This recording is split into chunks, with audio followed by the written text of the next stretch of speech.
राधे राधे। अरे चोर चोरी करके जा रहा था और ये तो ठाकुर जी के सखा बन गए। ऐसा क्या हुआ, आइए जानते हैं। घाटम जी का काम था चोरी चकारी करना, और उनके गांव के आसपास के जो भी लोग निकलते आते जाते भैया आमंत्रण करके उनकी चोरी करके भैया डकैती डाल देते।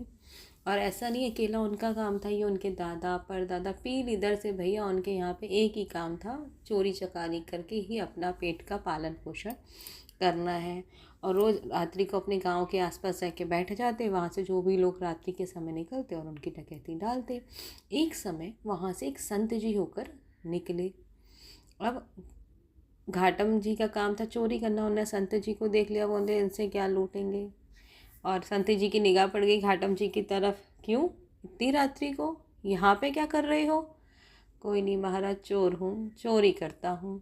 घाट संत जी बोले ये तो बड़ा बेकार काम है, चोरी चकारी करना कोई अच्छा काम है? तुम्हें शर्म नहीं आती है? बोले नहीं महाराज, ये तो हमारा पीढ़ी दर पुश्तैनी काम है, हमने किया, हमारे बाबा परदादाओं ने किया, कल से अपने बेटे को भी लाऊंगा भैया, उसको भी सिखाऊंगा कि चोरी चकारी कैसी की जाती है। बोले सज्जन साहूकार लोग इतनी मेहनत से धन अर्जित करें और तुम उसको चुरा लो, ये अच्छी बात है? नहीं महाराज, पूरी मंत्रणा करनी पड़ती है चोरी करने के लिए, ऐसा थोड़ी ना, हमें भी तो मेहनत करके ही चुराते हैं। वो ऐसे करके मेहनत कर रहे हैं तो हम भी तो ऐसे ही मेहनत करके धन अर्जित कर रहे हैं। अब उनसे भी लूट पाट करने के लिए भी मंत्रणा बनानी पड़ती है ना, कि पकड़ में भी ना आए और हम चोरी भी कर लें। महाराज जी बोले, अब वो संत जी के चरणों में गिर गया, महाराज आपको मेरा प्रणाम है, अगर मेरे लिए कोई आज्ञा हो तो बताइए। अच्छा संत जी बोले, हमारी जो बात कहेंगे मानोगे? बोले हाँ। अच्छा ठीक है, एक काम करो, पहली बात तो कभी असत्य मत बोलना, सदैव आपको सत्य ही बोलना है। बोले ठीक है महाराज जी। दूसरी बात, जब भी कोई संत जन दिख जाए, वैष्णव जन दिख जाए, उनकी सेवा करना। तीसरी बात, जो भी कुछ तुम अर्जित करो वो ठाकुर जी को निवेदित करना। और चौथी बात, रास्ते में कोई मठ या मंदिर पड़े उसकी वहाँ पर जाके ढोक लगाओ, परिक्रमा करो, भगवान जी की बस्ती, 4 काम करना है। अब तो घाटम जी बोले बस महाराज यही 4 काम करना है? बोले हाँ बस यही 4 काम करना है। बोले चोरी चकारी की छूट है? हाँ बिल्कुल छूट है, तुम्हें जितनी चोरी चकारी करना है कर लो, लेकिन ये 4 काम जरूर करने हैं। अब तो भैया घाटम जी बड़े खुश हो गए और संत को अपना गुरु बना के, भैया हाँ गुरुदेव ऐसा ही होगा। अब तो भैया संत जी वहाँ से चले गए। बोले ये तो सुधरने वाला है नहीं, जो उनको ज्ञान देना था संत जी ने ज्ञान दे दिया और चले गए वहाँ से।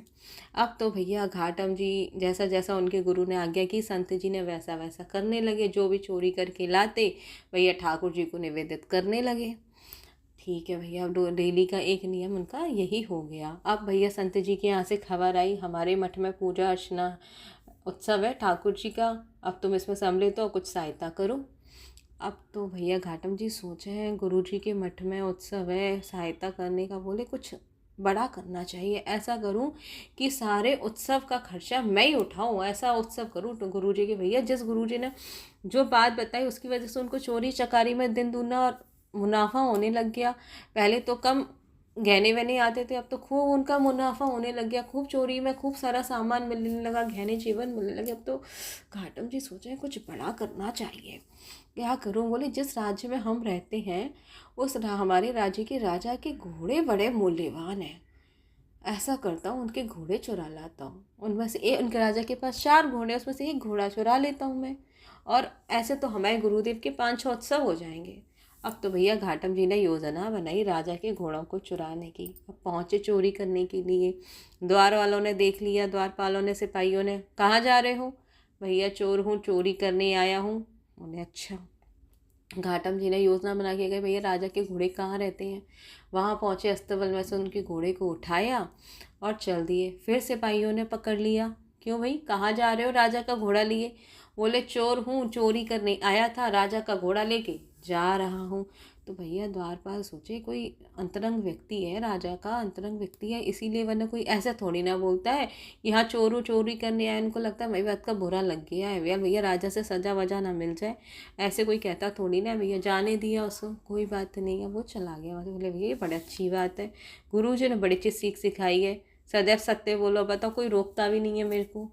अब तो भैया घाटम जी बड़े को चल दिए और इधर राजा को घोड़ों की ज़रूरत पड़ी, तो उन्होंने भैया अपने द्वारपालों से कहा भैया हमारे घोड़े निकालो, राजा को कहीं जाना था। अब वो घोड़े निकालने पहुंचे, उसमें से राजा के 3 ही घोड़े दिखे, चौथा घोड़ा दिखे ही ना। राजा बोले मैं चौथा घोड़ा कहाँ है? बोले महाराज अभी तो आपको कोई अंतरंग व्यक्ति यहाँ से ले गया। बोले कौन अंतरंग व्यक्ति? मेरे से तो मिलने कोई नहीं आया। बोले महाराज अभी तो आया था कुछ समय पहले, हमने उससे पूछा तो बोला चोर हूँ, चोरी करने आया हूँ। तो बोले तुमने उसको रोका नहीं? बोले महाराज इतने सीधे भाव से कौन कहता है कि मैं चोर हूँ, चोरी करने आया हूँ। द्वारा जब वो आपका घोड़ा लेके गया, हमने कहा कहाँ जा रहे हो? तो बोले चोर हूँ, चोरी करने आया तो हूँ, घोड़ा चुरा के जा रहा हूँ। हमें लगा कोई भैया आपसे दंड वंड ना मिल जाए। राज बोलते अरे मूर्खों, जाओ जाके पता लगाओ। अब तो भैया सिपाही भागे उसका पता लगाने के लिए। इधर घाटम जी ना घोड़ा चुरा के भाग चुके थे। रास्ते में उनको एक मंदिर मिला। उनका नियम था भैया, गुरु की आज्ञा है कि रास्ते में जो भी मंदिर मिले उसमें भैया भगवान के दर्शन करने और परिक्रमा लगानी है। उनने कहा भागना भी है लेकिन गुरु की आज्ञा भी है, तो उन्होंने घोड़ा तो भैया पेड़ से बांध दिया और ऊपर सीढ़ी चढ़ के मंदिर गए। वहाँ जाके दर्शन किए, अपनी परिक्रमा वरिक्रमा लगाने लगे। और इधर राजा के सिपाहियों ने आके देखा, अरे घोड़ा तो वही दिख रहा है, नाक नक्श वैसा ही है, और जो चीज़ें भैया राजा के घोड़ा पहना रहता वही सब पहना है, पर इसका रंग गोरा कैसे हो गया? राजा का घोड़ा तो काला था और इसका रंग तो गोरा है। भैया सैनिक एक बार नहीं 2 बार देखे, ये आभूषण वगैरह जो पहना है ये सब तो भैया ये जो हमारा घोड़ा पहना रहता है राजा का घोड़ा, और लेकिन राजा का घोड़ा तो काला था, ये गोरा कैसे हो गया? इतने में घाटम जी ऊपर से उतर के आए। सैनिक बोले क्यों, हमारा घोड़ा चुरा के लाए? कहाँ है हमारा घोड़ा? बोला जेरा हमारा सामने रखा है घोड़ा। अरे ये थोड़ी ना है हमारा घोड़ा तो काला था, गोरा हो गया। भैया मैं तो ठाकुर जी को निवेद किया, उनको गोरा घोड़े पसंद होंगे तो इसलिए उन्होंने गोरा कर दिया, घोड़ा तो यही है। भैया सैनिक बोले मूर्ख बना रहा है, क्यों हमें मूर्ख बना रहा है, समझ में नहीं आता, कहाँ है हमारे और महाराजा का घोड़ा? नहीं माने भैया, उसको राजा के दरबार में पेश किया गया। बोला क्यों भाई, तुमने हमारा घोड़ा चुराया? हाँ महाराज मैंने आपका घोड़ा चुराया। तो कहाँ है हमारा घोड़ा? ये रहा महाराज सामने खड़ा है।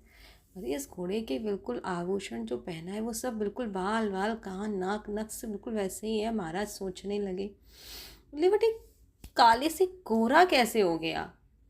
अब ऐसा भी नहीं है कि तुम्हें भैया चोरी करते हुए बहुत समय हो गया और इतनी जल्दी तो कोई पता वता के भी नहीं ला पाएगा घोड़े को कि भैया काले से एकदम गोरा हो जाए।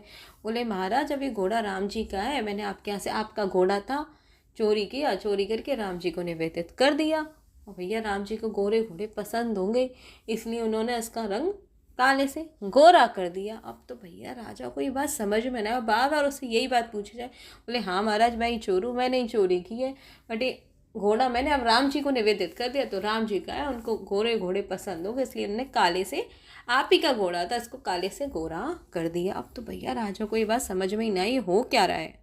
अब सब लोग बोले ये तो ज़रूर झूठ बोल रहा है और इसने असली घोड़ा तो भगा दिया है, असली चोर भगा दिया है, और ये हम सबको बेवकूफ़ बनाने के लिए यहाँ हमारा समय नष्ट कर रहा है। नहीं नहीं महाराज मैं झूठ नहीं बोलता, ये आप ही का ही घोड़ा है।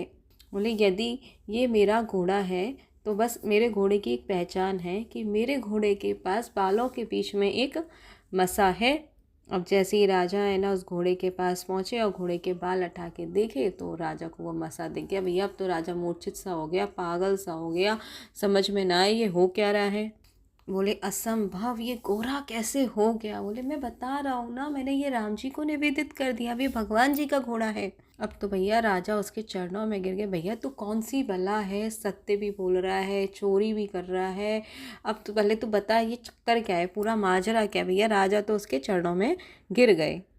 अब चोर बोलने लगा भैया मैं तो अपने गुरु की आज्ञा का पालन कर रहा हूँ, मैं तो चोर हूँ, चोरी करता हूँ, और मेरे गुरुदेव ने कहा है जो भी कुछ करो सत्य बोलना है, संतों की सेवा करना है, और जो भी कुछ चुरा के लाओ भैया वो ठाकुर जी को अर्पित करना है। रास्ते में कोई मठ या मंदिर दिखे उसमें ठाकुर जी को प्रणाम करना है और उनकी परिक्रमा लगानी है।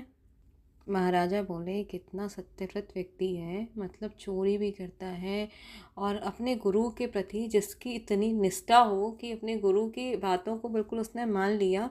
महाराज बोले हे महाराज आपसे एक निवेदन है कि आप चोरी मत कीजिए, आज से आप हमारे राज्य के राज्य गुरु होंगे। ये पदवी राजा ने उसको दे दी। घाटम जी ने जब ये शब्द सुना कि आप हमारे गुरु के रूप में विराजमान हो जाइए तो उनके नेत्रों से आंसुओं की अविरल धारा बहने लगी कि भैया देखो ठाकुर जी का प्रेम देखिए आप। और अपने गुरुदेव को याद करके रोने लगे। मेरे गुरुदेव की सहज वाणी का मैं पालन किया और मुझे बताओ गुरु की उपाधि प्राप्त हो गई। हे प्रभु तेरी लीला अपरंपार है।